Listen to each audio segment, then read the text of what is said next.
You're watching Good Morning Washington on News Channel 8.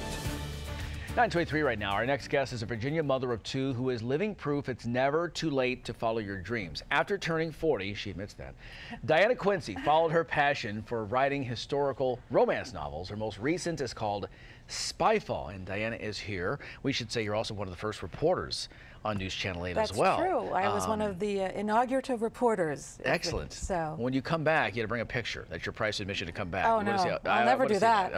Well, tell me, what was the aha moment when you said, I want to go write romance novels?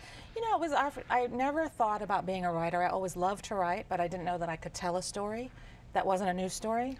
But I was in the library with my kids, and I saw a romance novel on the shelf. We were waiting in line. I grabbed it, and I read it. I devoured it. I devoured dozens that summer.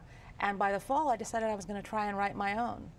And that resulted in my first book, which is Compromising Willis. And what year was that? When was that? That was 2000. This one published in 2013. Okay, so you've written now 5. I've written 5. Okay, very quickly. Okay, well you're.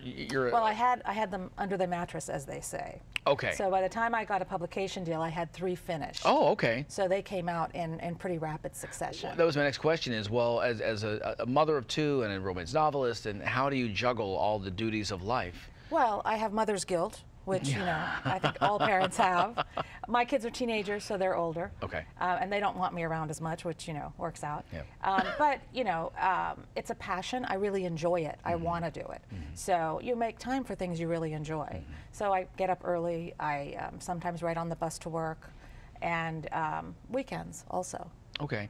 What is the art to writing romance novels, successful romance novels? What's the hook? Well, you know, a lot of people denigrate romance novels, but it's a billion-dollar industry.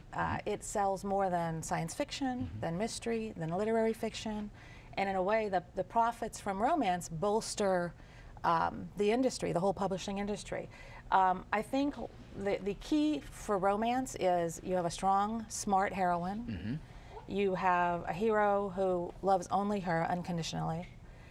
Ultimately, and he can be a rake or a cad until he meets her, and then all of a sudden, and then no other women.